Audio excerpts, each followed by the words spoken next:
이렇게 제가 노선을 추천드렸는데 나중에 제가 놓친 부분이 있다는 걸 알았습니다. 노선 관련해서 실수를 하나 했더라고요. 얼마 전에 제 영상을 시청하시고 계시는 시청자님께 이메일을 하나 받았습니다. 그 내용을 여러분들에게 공유를 해드릴게요. 안녕하세요. 저는 강릉에 살고 있는 50대 후반의 시간 많은 중년 남자입니다. 방구석 션님의 채널을 즐겨보고 있습니다. 나이 먹어서인지 구독을 할 줄 몰라 버튼을 누르지도 못합니다. 언젠가는 배우겠죠? 다름이 아니라 그동안 마일리지가 어느 정도 쌓였고 금년 말에는 아시아나 마일리지 9,900마일이 소멸된다고 하니 너무 아까워서 사용 방법이 없나 고민해봐도 답을 찾을 수가 없네요. 션님의 아시아나 마일리지 털기를 보면 나도 할 수 있을 것 같은데 도저히 안 되더군요. 부탁드리자면 시간이 없으실 텐데 조언 좀 구할까 합니다. 마일리지로 갈 수 있는 여행지가 있을까요? 비즈니스도 좋고 이코노미는 동남아나 서남아시아는 비행시간이 짧아 가능하고요. 내년도 가능합니다. 회사를 운영하기에 날짜는 관계가 없고요. 도움을 주신다면 강릉에 오시면 푸짐한 회를 쏠게요. 참고로 아시아나 72,600마일, 대한항공 64,000마일입니다. 바쁘시면 답장 못하셔도 서운 안 할게요. 이렇게 이메일을 보내셨어요. 이 글을 읽고 나서 좀 많은 생각이 들었습니다. 제가 마일리지 사용 관련 영상을 많이 올리고 있잖아요. 저는 여태까지 제 영상을 만들 때 가능하면 여러분들께서 제 영상을 보신 후에 따라 하시면서 직접 노선을 짜실 수 있게 만들어 보자라는 생각을 갖고 만들고 있습니다. 물론 아직 제 능력이 좀 부족해서 충분하지는 않겠지만 일단 그런 생각을 기본으로 하고 영상을 만들고 있다는 말씀입니다. 그러니까 좀 더 풀어서 말씀을 드리면 단순하게 이런저런 노선이 있으니까 예약하세요 라고 하는 건 너무 무책임해 보이더라고요. 그래서 그런 노선이 있어도 항공권이 실제로 있는 걸 보여드리려고 하고 또 어떻게 그 항공권을 검색하는지도 보여드리자라는 생각으로 영상을 만들고 있는데 이분의 메일을 보니까 이게 인터넷 사용에 익숙하지 않으신 분들이라면 저 나름대로는 자세히 설명했다고 생각을 하고 있었지만 이게 쉽지 않을 수도 있겠구나 라는 생각이 이분의 이메일을 보고서야 들었어요. 그리고 또 하나 든 생각이 제가 이분의 입장이었다면 과연 이렇게 그러니까 저한테 부탁을 하시면서 손을 내미신 거잖아요. 이렇게 손을 내밀 수 있었을까 하는 생각도 들더라고요. 그래서 제가 좀 부족하기는 하지만 일단 이분께 내가 할 수 있는 만큼이라도 도움을 드려야겠다라는 생각이 들었습니다. 그리고 답장을 드렸어요. 도움을 드리겠다고. 그러면서 노선 관련해서 좀 여쭤볼 게 있어서 몇 번씩 서로 이메일을 왔다 갔다 하다가 문득 이 내용을 제 채널을 시청하시는 다른 분들에게도 공유를 한다면 만약에 비슷한 상황에 있으신 분들이 있으시다면 도움이 될 수 있겠다라는 생각이 들더라고요. 그래서 이 시청자님께 허락을 구하고서 시청자님께서 가지고 계신 마일리지로 여행할 수 있는 곳을 추천드리는 영상을 여러분들에게도 공유를 하게 됐습니다. 따라서 혹시나 지금 영상을 시청하시는 분들 중에서 제게 부탁하신 시청자님과 비슷한 상황, 그러니까 어느 정도의 아시아나랑 대한항공 마일을 가지고 계신데 어디다 어떻게 써야 될지 감이 안 오신다면 이 영상을 보시고 참고하시면 도움이 되지 않을까 싶습니다. 제가 가진 정보는 시청자님께서 아시아나 마일리지 72,600마일 그리고 대한항공 마일리지 64,000마일을 가지고 계신다는 걸 알고 있습니다. 그리고 이 중에서 아시아나 마일 9,900마일이 연말에 소멸되기 때문에 일단 무조건 아시아나 마일은 쓰셔야 하는 상황이에요. 그런데 처음에 보내주신 이메일에 담긴 정보만으로는 노선을 추천드리기에는 좀 한계가 있더라고요. 그러니까 이 상태로는 너무나 경우의 수가 많잖아요. 그래서 이분께 몇 가지 더 확인을 했고 이에 대한 답장을 받았습니다. 첫째로 혼자 여행을 가실 건지 아니면 두 분이 여행을 가실 건지 이에 따라서는 차감 마일리지가 2배나 차이가 나니까요. 이번 여행은 혼자 가실 계획이라고 하셨습니다. 둘째로 혹시 평상시에 생각해 두신 여행지가 있으신지 여쭤봤습니다. 이게 아무 정보도 없이 노선을 알아보려고 하니까 너무 막막하더라고요. 그래서 여쭤본 거고요. 이분께서 답장은 자카르타에 동생이 살고 계시다고 하셨습니다. 근데 나중에 이메일을 추가로 왔다 갔다 하다가 알게 됐는데 친동생은 아니시고 후배인 것 같습니다. 그리고 또 발리나 몰디브도 가보고 싶다고 하셨어요. 마지막으로 인생에서 꼭 한번 가보고 싶은 곳은 아프리카라고 하십니다. 세 번째 질문으로는 동남아시아 쪽이면 이코노미도 괜찮다고 하셨는데 정말 이코노미도 괜찮은 건지 아니면 비즈니스를 원하는지 다시 한번 제가 확인을 했는데 물론 첫 이메일에서는 가까운 동남아라면 이코노미도 괜찮다고 하셨지만 가능하면 비즈니스 좌석을 더 선호하신다고 하셨어요. 그래서 처음에 주신 마일리지 현황 또 나중에 추가된 정보 등을 통해 가지고 제가 노선을 좀 추려봤습니다.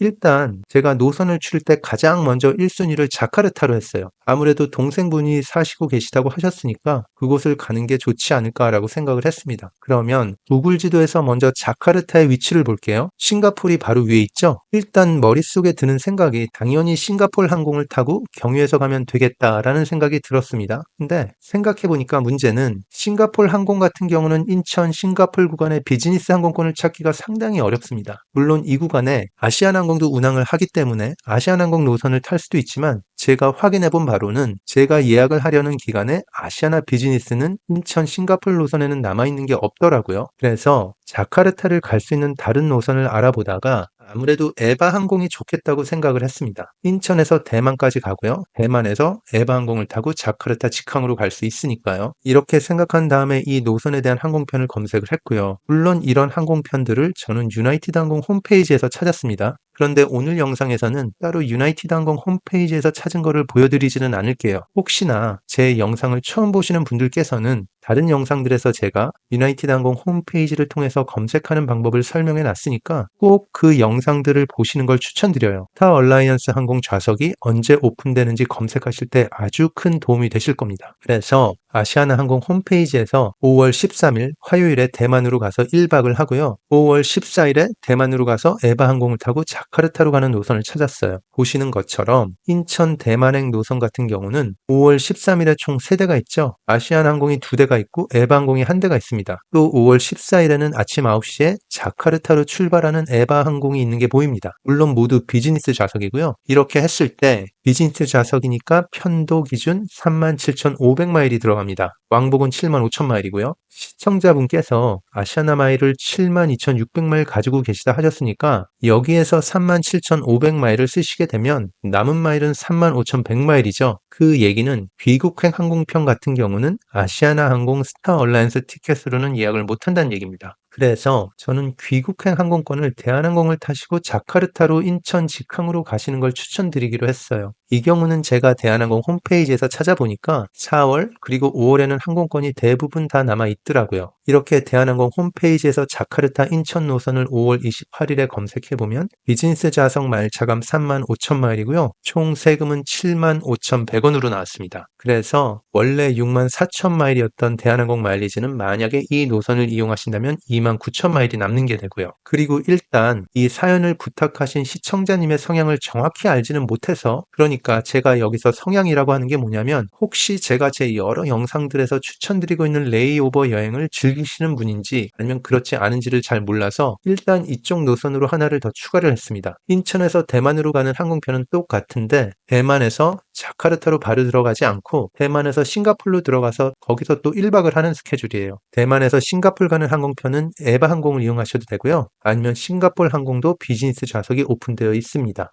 결국은 5월 13일에 인천 출발, 대만 1박하고 싱가폴에 그 다음날 1박하고 5월 15일에 싱가폴 도착하는 스케줄입니다. 마일 차감 같은 경우는 아까랑 똑같은 37,500마일이죠. 그리고 세금은 아까보다 9,500원만 더 내면 됩니다. 이렇게 자카르타행 노선을 추천드렸는데 나중에 제가 놓친 부분이 하나 있는 걸 알았어요. 노선 관련해서 제가 하나 실수를 했어요. 이 부분은 영상 후반부에 다시 제가 추가로 설명해 드리겠습니다. 그런데 지금 최종 목적지로 자카르타를 가는 노선이잖아요. 예리하신 분들이라면 이미 생각하실 수도 있을 것 같은데 아까 시청자분께서 가고 싶다고 하신 구간 중에 발리가 있었습니다. 다들 아시겠지만 발리는 인도네시아에 있어요. 그리고 지금 우리의 최종 목적지인 자카르타 역시 인도네시아고요. 여기 지도에서 보면 아시겠지만 자카르타에서 발리는 그리 멀지 않은 겁니다. 그러니까 시청자님께서 지금 자카르타를 가셨으니까 자카르타의 동생분을 만나시고 여행을 하시면서 추가로 여기서 왕복으로 발리를 넣을 수 있겠다라는 생각이 들었습니다. 그리고 지금 남아있는 마일 중에서 대한항공 마일이 29,000마일이 남아있는데 대한항공 같은 경우는 스카이팀이죠. 그리고 스카이팀에는 인도네시아 항공인 가루다 인도네시아 항공이 소속되어 있습니다. 그래서 대한항공 홈페이지를 통해서 확인을 해봤어요. 보시는 것처럼 왕복 기준 이코노미의 경우 2만 마일, 비즈니스 같은 경우는 3만 마일이면 자카르타 발리 노선 예약이 가능합니다. 여기서 제가 좀 헷갈린 게 하나 있는데, 이렇게 대한항공에서 자카르타 발리 노선을 스카이팀 항공권으로 가루다 인도네시아 노선을 검색하면 이코노미 기준 왕복 2만 마일이라고 나와요. 그래서 이 정보를 시청자님께 보내드렸어요. 왕복 2만 마일 차감이라고. 아쉽게도 1000마일이 모자라서 이 구간에서 비즈니스는 안 됩니다. 그런데 이메일을 왔다 갔다 하다가 며칠 뒤에 제가 스카이팀 마일리지 차감을 보고 깜짝 놀라서 죄송하다고 메일을 보냈어요. 다시 확인해 보니까 자카르타 발리 노선은 2만 마일이 아니라 4만 마일이네요 라고요. 여기에 보시는 것처럼 동남아 내에서 스카이팀 왕복 항공권은 4만 마일로 나옵니다. 이걸 보고 제가 죄송하다면서 이메일을 다시 보내드린 거예요. 그러면서 죄송하다고 이 구간은 아마 마일로 예약이 안 될 것 같고 여행을 원하시다면 현금으로 예약하셔야 될 것 같다고 말씀을 드렸습니다. 그런데 이건 역시 나중에 추가로 예약을 하다가 알게 된 사실인데, 여기 대한항공 스카이팀 마일리지 공제표를 보시면 아시겠지만 분명히 위에 동남아에서 동남아시아는 왕복 4만 마일이라고 되어 있습니다. 근데 아래로 쭉 내려가 보면 가루다 항공 같은 경우는 인도네시아 국내선은 왕복 이코노미 2만 마일, 그리고 비즈니스는 3만 마일이라고 되어 있더라고요. 그러니까 제가 처음 해본 마일이 맞았는데 저도 며칠 지나면서 헷갈리면서 착각을 한 겁니다. 참고로 말씀드리면 나중에 시청자님께서 대한항공에 전화를 해서 문의를 할 때 대한항공 직원도 저처럼 똑같이 헷갈려 했다고 말씀해 주시더라고요. 따라서 지금 영상을 보시는 시청자분들 중에서 이와 비슷하게 노선을 예약할 일이 있으시다면 이 부분 절대 놓치지 마시길 바랍니다.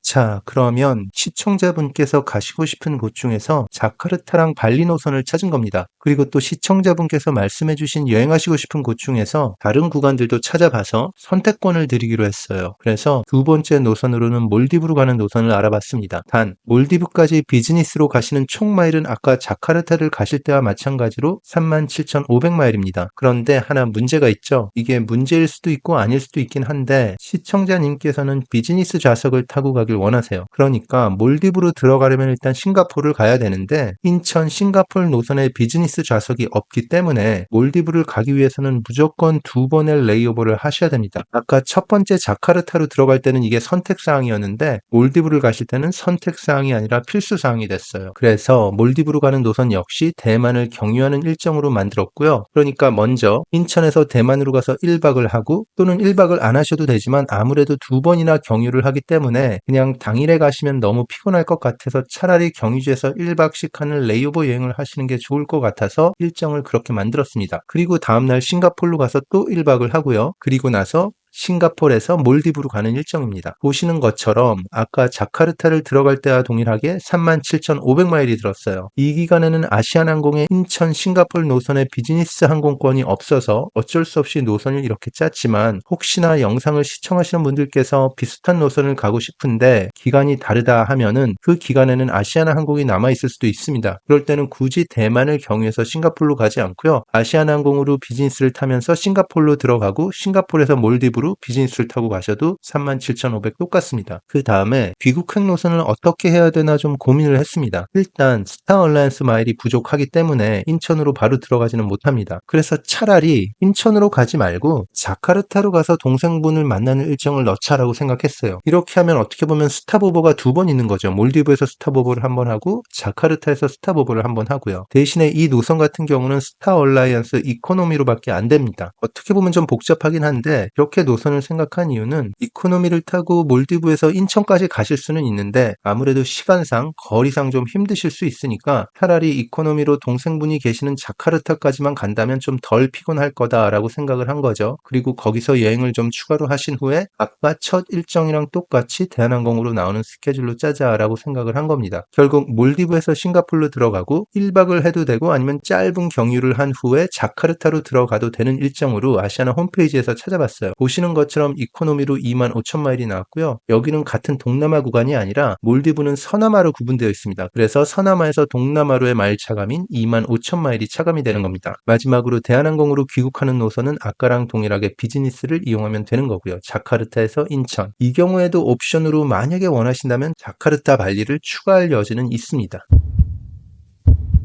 자, 이제 마지막 하나 남았어요. 시청자님께서 인생에서 꼭 한번 가고 싶은 곳이 아프리카라고 하셨습니다. 근데 쉽지는 않을 거라고 생각했어요. 사실 안 될 거다라는 생각을 하고 있었어요. 왜냐하면 스타 얼라이언스를 이용해서 아프리카 국가로 가기 위해서는 너무 많은 마일이 필요합니다. 그러니까 왕복 기준 이코노미인데도 불구하고 10만 마일이 필요해요. 우리가 유럽으로 갈 때는 아시아나항공 같은 경우는 7만 마일이고 스타 얼라이언스는 8만 마일인데 아프리카 같은 경우는 10만 마일이 필요합니다. 이게 왕복 기준 10만 마일이니까 편도로는 사실 가실 수는 있어요. 5만 마일을 쓰고요. 근데 문제는 돌아오는 항공편이 안 되는 거죠. 대한항공 같은 경우 스카이팀이 만약에 편도 발권이 된다면 가능할 수 있겠지만 대한항공은 편도 발권이 안 되기 때문에 사용할 수가 없습니다. 그래서 지금 가지고 계신 마일로는 절대 아프리카를 들어갈 수 있는 방법은 없는 거예요. 그런데 여기서 마일리지 표에서 보시는 것처럼 이집트 같은 경우는 아시아나 항공에서는 중동으로 분류를 하고 있더라고요. 이게 위치상은 사실상 북아프리카지만 아시아나 구분으로는 중동 지역으로 구분합니다. 그래서 최종 목적지를 북아프리카 국가인 이집트의 카이로로 한다면 인천 중동 기준 7만 마일이 되는 거고요. 스타 얼라이언스라면 편도 4만 마일로 가능한 거고요. 그래서 제가 노선을 알아봤습니다. 근데 문제가 아시아나 항공 같은 경우는 카이로를 운영하는 노선이 있기는 해요. 근데 제가 검색을 해보니까 마일리지 항공권을 찾기가 어렵더라고요. 아니 없더라고요. 그래서 좀 고민을 하다가 만약에 시청자님께서 이집트를 꼭 가고 싶다는 생각이 있으시다면 딱 하나 있는 방법이 아시아나 7만 마일로 유럽 왕복 노선을 예약하고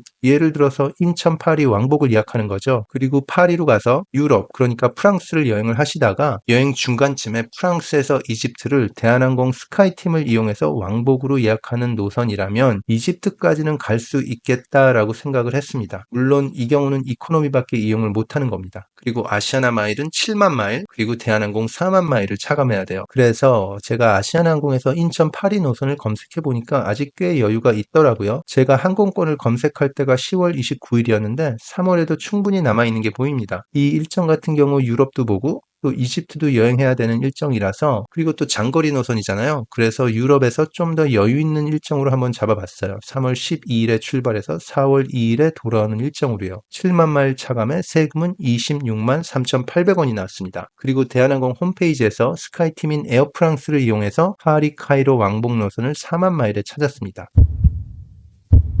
이렇게 3개의 노선을 정리해서 시청자님께 보내드렸습니다. 간단히 다시 설명을 드리면 첫 노선은 자카르타가 최종 목적지고 중간에 대만의 타이페이 또는 타이페이에다가 추가로 싱가포르를 하루씩 레이오버하는 여행이죠. 그리고 옵션으로 자카르타에서 발리를 왕복할 수 있는 겁니다. 아시아나 마일은 37,500마일을 쓰고요. 대한항공 마일은 35,000마일 거기다가 만약 옵션인 자카르타에서 발리를 왕복하시면 2만 마일을 더 추가해서 총 대한항공은 55,000마일을 쓰는 겁니다. 두 번째 노선 같은 경우는 최종 목적지가 사실 두 군데인 거죠. 그러니까 두 군데 스탑오버 하는 거예요. 몰디브도 가고 그리고 자카르타도 가고 그리고 첫 노선이랑 마찬가지로 자카르타에서 발리를 옵션으로 넣을 수도 있는 거고요. 그리고 대만, 싱가포르를 여기서는 무조건 1박씩 레이오버를 해야 되는 여행입니다. 아시아나 마일 같은 경우는 37,500마일에다가 25,000마일을 더 내야 되는 거죠. 그래서 아시아나 마일은 총 62,500마일을 쓰는 거고요. 대한항공은 아까랑 똑같이 35,000마일인데 옵션 2만 마일을 포함한다면 55,000마일을 쓰는 겁니다. 마지막 세 번째로는 유럽, 그러니까 프랑스죠. 프랑스랑 북아프리카인 이집트인 카이로를 여행하는 건데 아시아나 마일리지는 7만 마일, 그리고 대한항공 마일리지는 4만 마일을 쓰는 겁니다. 자, 이 중에서 시청자님께서는 과연 어떤 일정을 선택하셨을까요? 대략 예상하셨을 수도 있을 거예요. 아무래도 혼자서 떠나는 여행인데 두 번째랑 세 번째 여행은 좀 부담이 되는 게 사실입니다. 저도 그런 생각을 하긴 했습니다. 그래서 결국 첫 번째 여행 중에서 싱가포르 말고 대만을 한번 레이오버하는 여행을 고르셨어요. 그리고 이제 예약을 하시게 됐습니다. 그런데 이제부터 문제가 좀 생겼어요. 제가 좀 예측하지 못한 방향으로 예약이 진행이 되더라고요. 일단 시청자님께서 첫 일정을 선택하신 다음에 제가 4월 중에 그리고 5월 중에 날짜를 다시 추려가지고 보내드렸어요. 항공권이 있는 날짜가 이런 날짜니까 이때를 예약하면 된다. 그리고 컴퓨터에 익숙하지 않으실 수 있다고 생각을 해서 그냥 아시아나 고객센터에 전화를 해서 제가 드린 스케줄로 예약을 하시라고 권했습니다. 그런데 아시아나 고객센터에서 이건 다 제가 나중에 시청자님한테 다시 피드백을 받은 내용이에요. 아시아나 고객센터에서 제가 드린 일정에 인천 대만행 에바 항공의 비즈니스 좌석이 남아있는 게 없다고 했다라고 하시더라고요. 그리고 추후에 시청자님께 들은 얘기지만 고객센터에서 직원이 한 말이 뭐냐면 아시아나 항공 홈페이지엔 좌석이 있다고 뜨긴 하지만 그게 에바 항공에는 없는데 아마 오류로 공유가 된 것 같다라는 식으로 말씀을 드렸다고 하더라고요. 일단 직원이 그렇게 얘기를 하면서 자리가 없다고 하니까 더 이상 시청자님께서는 어떻게 할 수 있는 상황은 아니죠. 홈페이지에 아무리 있다 그래도 그게 오류인 것 같다라고 얘기를 하고요. 그러면서 결국은 대만을 경유해서 가는 거는 불가능하다라고 했다고 하더라고요. 비즈니스로. 그런데 지금 제가 생각해봐도 이게 좀 말이 안 되는 부분이 있습니다. 뭐냐면 제가 공유해드린 날짜에 에바 항공 비즈니스만이 아니라 보여드린 것처럼 항공편이 3개가 있거든요. 아시아나항공이 2대가 있고 에바항공이 1대가 있고요. 에바항공이 만약 안 되면 아시아나항공은 분명히 있어야 되는 거예요. 근데 그것마저도 연결을 못 해줬습니다. 그러니까 제 생각에는 뭔가 직원이 찾은 시스템에서 잘못 찾은 게 아닌가라는 생각을 저는 조심스럽게 하고는 있는데 일단 이 부분에 대해서는 확인할 바는 없는 거예요. 그리고 아시아나항공 직원은 시청자님과 상담을 하다가 다른 노선을 추천해 줬다고 하더라고요. 어떤 노선이냐면 김포에서 하네다로 들어가고 거기서 아주 짧은 2시간 이내로 경유를 한 다음에 자카르타로 들어가는 노선을요. 아나항공을 타고. 일단 시청자님께서는 직원이 제가 추천해드린 노선이 없다고 하니까 어쩔 수 없이 일단 이걸로 예약을 하셨습니다. 일단은 이거라도 만족을 하셨어요. 그리고 저한테 이메일을 보내셨습니다. 전체적인 상황을 설명을 하시면서 일단 이렇게 예약을 했는데 이거라도 고맙다라고 말씀을 하셨어요. 이게 아무래도 제가 미국에 거주하다 보니까 실시간 소통이 좀 어려웠던 것도 살짝 아쉽더라고요. 이건 뭐 어쩔 수 없이 제 책임이죠. 그런데 이렇게 예약을 하셨단 말씀을 듣고 보니까 이건 아니다라는 생각이 들더라고요. 제가 37,500마일을 들여서 대만 1박 하는 여행 같은 경우는 레이오버를 추가 여행하는 스케줄이라서 추천을 드린 건데 이렇게 도쿄로 가서 정말 짧은 시간 경유를 하고 자카르타로 들어간다면 이건 차라리 그냥 직항으로 자카르타로 들어가는 게 훨씬 좋은 거잖아요. 도쿄에서 너무 짧은 레이오버도 좀 불안한 면이 있고요. 그래서 제가 바로 다시 추가로 아시아나항공 직항이 자카르타로 가는 게 있는지 확인을 해봤습니다. 그런데 많이 남아 있더라고요. 제가 아까 영상 초반에 제가 실수를 했다고 했잖아요. 이 부분을 말씀드리는 거예요. 아무래도 제가 대부분의 제 영상에서 스타얼라이언스 예약만 다루다 보니까 제가 아시아나항공 직항을 놓친 겁니다. 어떻게 보면 이 직항 노선도 처음부터 같이 선택권을 드렸어야 되는데 이 부분을 놓치고 다시 한번 추가로 찾아보면서 추천을 드린 거죠. 더군다나 아시아나항공 같은 경우는요. 비즈니스 좌석 기준으로 인천 동남아 구간이 대한항공보다 5,000마일 적은 3만 마일이면 되더라고요. 그러니까 그냥 아시아나 왕복으로 비즈니스를 이 구간을 예약하는 게 가성비 측면에선 제일 좋았던 겁니다. 여기서 더 플러스 되는 게 이거를 정말로 아시아나 왕복으로 비즈니스로 예약을 하시잖아요. 그렇다면 대한항공으로 자카르타에서 인천으로 돌아오지 않아도 되니까 대한항공 마일이 다 남는 겁니다. 결국은 자카르타 발리 구간도 대한항공 마일이 충분히 남기 때문에 아까 1,000마일이 부족해서 비즈니스로 못 끊었잖아요. 이 구간도 비즈니스 발권이 가능해지는 거예요. 그래서 다시 시청자님께 연락을 해서 원래 하셨던 예약은 취소하시라고 하시고 차라리 아시아나 왕복하시는 걸 추천드렸습니다. 이미 세금 다 내고 발권하셨지만 아직 90일 이상이 남아있기 때문에 취소 때문에 수수료는 들지 않았고요. 결국 최종적인 예약은 방금 말씀드린 대로 인천 자카르타 비즈니스 왕복으로 예약을 하시고 자카르타 발리 노선은 대한항공 스카이팀에서 비즈니스 왕복 발권하셨습니다. 3만 마일로요. 오늘 이 영상에서 제가 실수한 부분들도 제 나름대로는 좀 투명하게 보여드렸는데 그 이유가 여러분들께서 예약을 하실 때도 저처럼 실수하지 마시고 놓치지 마시라는 차원에서 이런 모든 과정을 일정이랑 예약 과정을 제가 보여드렸습니다. 지금 혹시나 영상 보시는 분들 중에서 아시아나 마일리지가 남아있는데 곧 소멸 예정이시거나 아니면 이제 곧 합병된다는 얘기가 나오잖아요. 이것 때문에 가지고 계신 아시아나 마일리지를 빨리 털어 없애시고 싶으신 분이 계시다면 제가 최근에 올린 영상에서 동남아 그리고 동북아 구간 예약에 관한 여러 팁들을 설명하는 영상을 올렸는데 이 영상을 혹시 아직 안 보셨다면 여기 바로 클릭하시는 걸 추천드려요. 다시 한번 시청자님 예약 잘 되신 거 축하드리고요. 저 역시 시청자님과 같이 노선 알아보고 또 예약 진행하면서 많이 배웠습니다. 감사드립니다. 자카르타에서 오랜만에 동생분 만나시고 즐거운 시간 보내시길 바랍니다. 끝까지 시청해 주셔서 감사드리고요. 좋아요, 구독 신청, 그리고 알람 설정은 제 채널 성장에 아주 큰 힘이 되고 있습니다. 좋은 여행 되세요. 감사합니다.